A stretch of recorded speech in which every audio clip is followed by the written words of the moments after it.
Can Sheikh Hasina be extradited?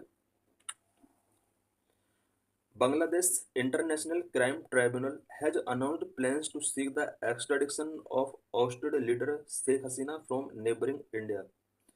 Bangladesh के international crime tribunal ने ये अनाउंस किया है कि वो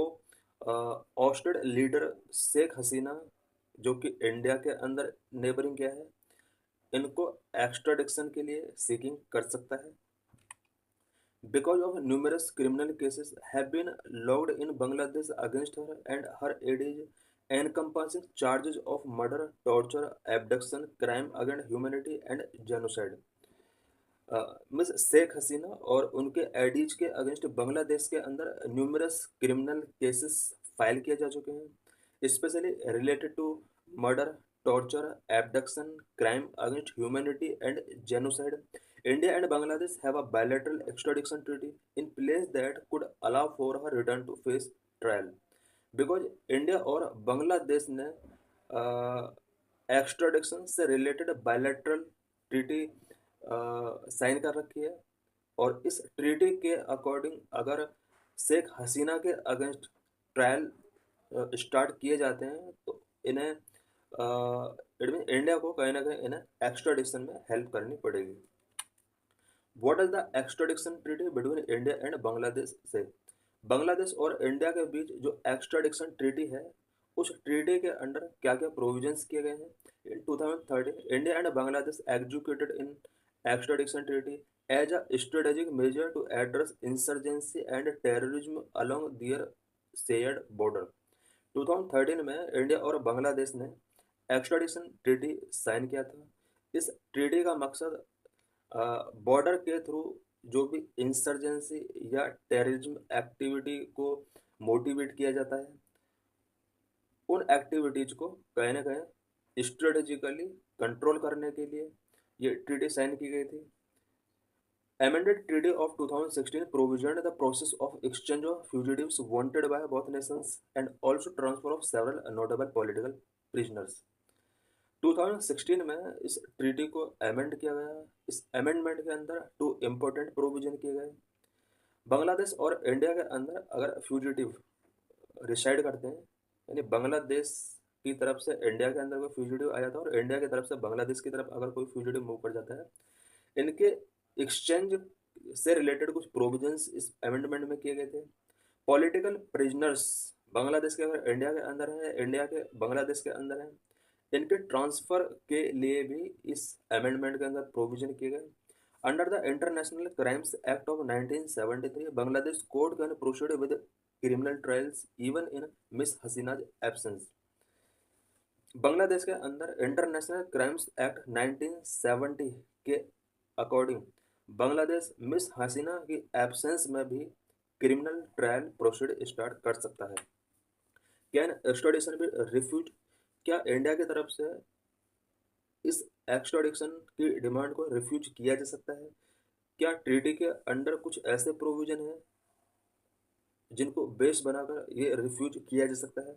According to Article 6 of the treaty, extradition may be refused if the offense is of a political nature.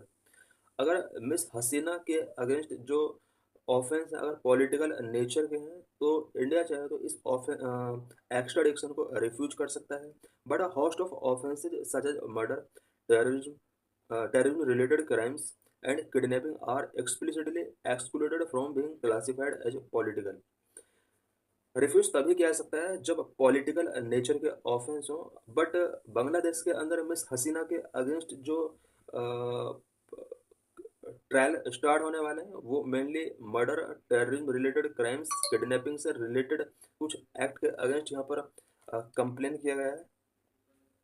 Another basis for refusal is outlined in article 8 which permits denial of a request if the accusation is not made in good faith in interest of justice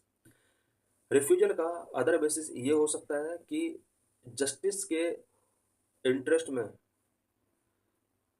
अगर good faith made की जाती है और accusation जो इनके ऊपर लगाए गए हैं अगर वो गुड फेथ के साथ नहीं लगाए गए हैं, तो इस कंडीशन में भी एक्स्ट्राडिक्शन को रिफ्यूजल किया जा सकता है। India could potentially refuse extradition on ground that the charges against Ms. Hasina have not been leveled is in good faith, and there is a possibility of her being subjected to political persecution or an unfair trial upon her return to Bangladesh. India Sheikh Hasina के extradition को potentially refuse कुछ other grounds पर भी कर सकता है। First ground ये हो सकता है कि जो इनके ऊपर एक्यूजेशन लगाए गए हैं उसके लिए गुड फेथ ग्राउंड नहीं है, और एक्स्ट्राडिक्शन के बाद बांग्लादेश में इनके अगेंस्ट कुछ पॉलिटिकल परसिक्यूशंस भी हो सकते हैं एंड अनफेयर एक्ट भी इनके साथ हो सकते हैं। इसके साथ साथ ऐसा भी एक्सपेक्ट इंडिया कर सकता है कि अनफेयर ट्रायल्स भी बांग्लादेश के अंदर इनके अगेंस्ट कर सकते हैं। तो इन सब ग्राउंड्स को इस ग्राउंड्स के बेस पर पोटेंशियली रिफ्यूज इंडिया कर सकता है। What are the potential implications? अगर इंडिया शेख हसीना के एक्स्ट्राडिक्शन को रिफ्यूज करता है तो इसके पोटेंशियल इम्प्लीकेशंस क्या क्या हो सकते हैं? Treaty does not guarantee Miss Hasina extradition as final decision will hinge more on diplomatic negotiations and political considerations. Treaty जो दोनों कंट्रीज के बीच में की गई है ये शेख हसीना के एक्स्ट्राडिक्शन की गारंटी नहीं है, और सबसे इम्पोर्टेंट यहाँ पर दो चीज़ें हो जाती हैं, diplomatic negotiation and political consideration. ये जितने बेटर तरीके से किए जाएंगे उतना ही बेटर तरीके से एक्स्ट्राडिक्शन इजीली किया जा सकता है। Bangladesh is India largest trade partner in south Asia with bilateral trade estimated at $15.9 billion in the fiscal year 22-23। Bangladesh south Asia के अंडर इंडिया का लार्जेस्ट ट्रेडिंग पार्टनर है। 2022-23 फाइनेंशियल ईयर में इंडिया और बांग्लादेश का बायलैटरल ट्रेड $15.9 बिलियन का रहा है। Both countries signed a comprehensive economic partnership agreement to foster economic ties.